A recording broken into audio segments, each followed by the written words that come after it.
Vicky, yun nga no, ay nagkakaproblema na yung dalawang presinto dito sa Naga Science High School. Yan ay dahil niluluwa yung mga balota nung dalawang ACM na nagseserbisyo dito sa polling place na ito.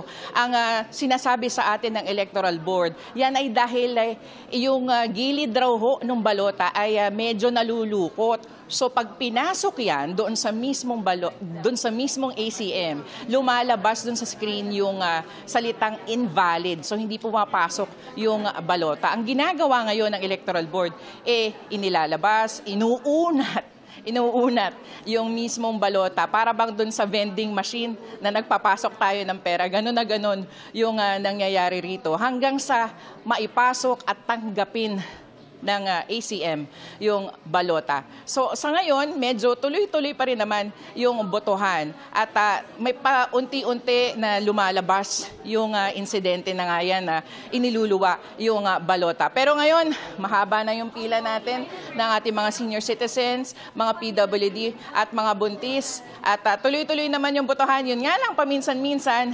iniluluwa yung mga balota. Vicky. Ayan, Salima, nakita namin, lumusot na, medyo sumakses na itong pag ano ng balota dyan. Madalas ba mangyari yon o naayos na yung problema, Salima? Vicky, yun nga parang dependent siya dun sa mismong balota. Kung medyo nalulukot mo siya, paghawak ng botante, pag ipinasok, iluluwa daw talaga kasi lukot. So uunatin yan nung mismong Electoral Board at iulitin yung pagpasok hanggang sa tanggapin na. So medyo madalas siyang nangyayari pero tinatanggap naman. So far, yun pa lang naman yung nakikita natin na aberya. At ang abiso ngayon ng Electoral Board, iingatan po natin yung ating mga balota na huwag nga pong malukot. Vicky. Oo, tapos di ba minsan meron sila mga payo na i-try na 4 different orientations. Kung hindi makapasok ng paganito, baliktad, ganyan. Ewan kung natatry na nila yan. Pero siguro ang mainam na lang, pag-ingatan na lang natin yung balota na hindi siya malukot. Huwag rin natin, lagyan natin ng mga stray marks. At syempre, ang pinaka-importante, di ba, dapat huwag tayong mag-overvote kundi masasayang, ma-invalidate yung ballot natin.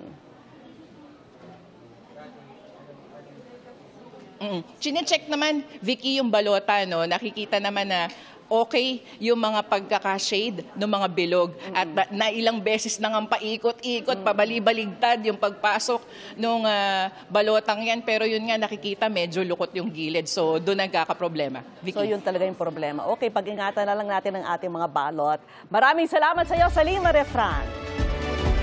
At sama-sama tayo sa ating pagbabantay. Magbabalik pa rin ang eleksyon 2025.